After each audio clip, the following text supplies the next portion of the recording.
Assalamualaikum warahmatullahi wabarakatuh.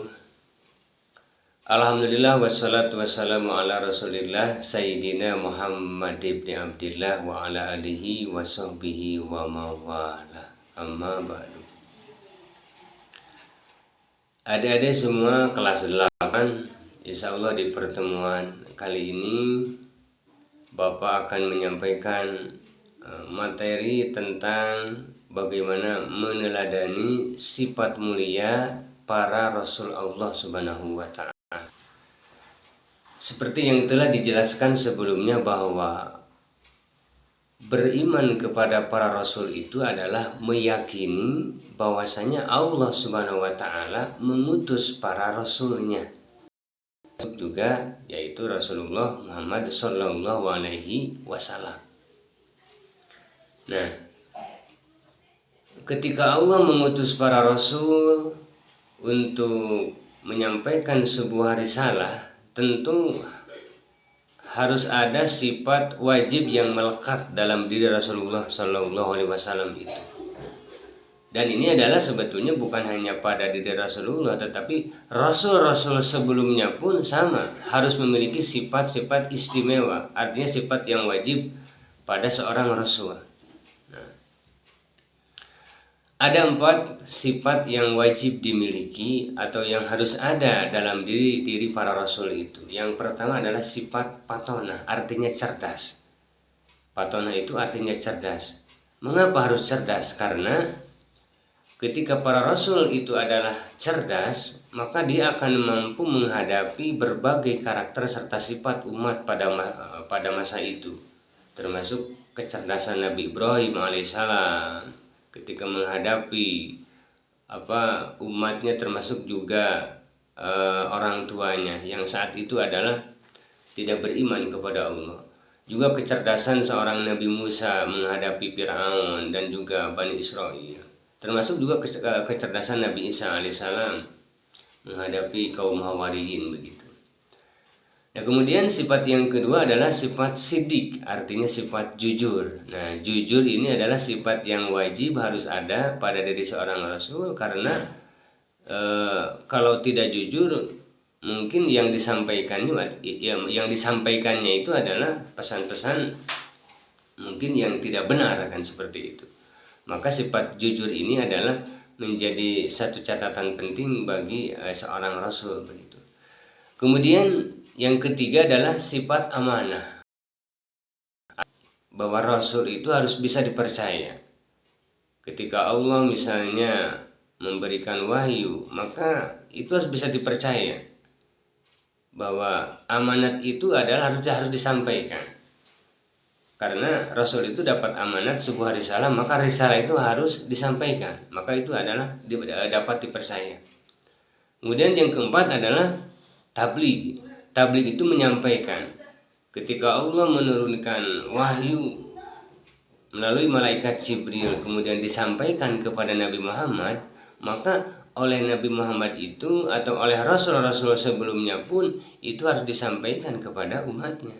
Nah, seperti juga Nabi Muhammad itu mendapatkan wahyu dari Allah, maka wahyu itu adalah harus disampaikan kepada umatnya, termasuk juga sampai kepada kita hari ini. Ini adalah wahyu yang disampaikan Allah Subhanahu wa Ta'ala melalui malaikat, kemudian disampaikan kepada Nabi Muhammad, kemudian juga dari Nabi Muhammad disampaikan kepada para sahabat, kemudian juga disampaikan juga kepada para tabi'in, ulama-ulama terdahulu, kemudian ulama-ulama sekarang hingga kepada kita saat ini begitu. Nah, kemudian di antara sifat wajib ini juga ada pengecualian atau ada yang mustahil. Artinya wajib seorang Rasul, artinya mustahil bagi seorang Rasul memiliki sifat-sifat pengecualiannya. Apa pengecualiannya? Pengecualiannya adalah yang pertama sifat amanah. Berarti mustahil Rasul itu adalah punya sifat baladah, artinya bodoh. Kalau tadi seorang Rasul wajib memiliki sifat patona atau cerdas, maka mustahil ada dalam diri Rasul itu punya sifat baladah, artinya bodoh begitu. Kemudian yang kedua adalah siddiq, jujur. Nah, sidik jujur ini adalah lawan daripada kizib atau dusta. Maka mustahil pada diri seorang rasul itu memiliki sifat dusta. Maka sifat kizib ini adalah pengecualian, begitu. Atau sebaliknya dari sifat sidik, begitu. Kemudian yang ketiga adalah amanah. Nah, amanah ini adalah sifat yang ketiga, yaitu dipercaya. Nah, mustahil rasul itu adalah memiliki sifat hianat, karena hianat adalah lawan daripada amanah. Maka mustahil seorang rasul memiliki sifat hianat. Artinya apa? Curang, begitu. Kemudian yang keempat tadi adalah sifat tablik. Nah, lawan dari sifat tablik ini adalah kitman, artinya menyembunyikan. Maka mustahil bagi seorang rasul memiliki sifat kitman, yaitu menyembunyikan risalah wahyu yang disampaikan oleh Allah Subhanahu wa Ta'ala. Baik adik-adik semua, di pertemuan kali ini mungkin itu yang Bapak sampaikan, dan tidak lupa kemudian dipelajari secara sempurna tentang bab ini, karena ini sangat penting untuk bekal hidup dan juga kehidupan kita. Dan juga tidak lupa tugasnya dikerjakan, yaitu tugasnya adalah silahkan kalian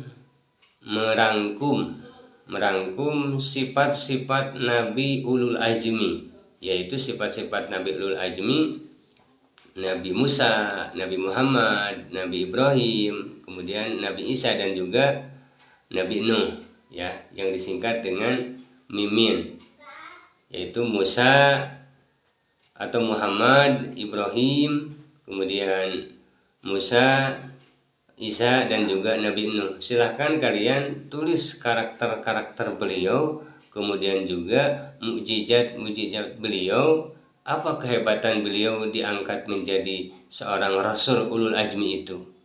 Tuliskan kalau bisa dalam bentuk bagan, begitu. Nama Nabi, kemudian sifat-sifat istimewanya, kemudian juga mukjizat yang dimiliki oleh beliau itu, yaitu rasul ulul azmi. Demikian yang Bapak sampaikan, mudah-mudahan bermanfaat. Terima kasih. Assalamualaikum warahmatullahi wabarakatuh.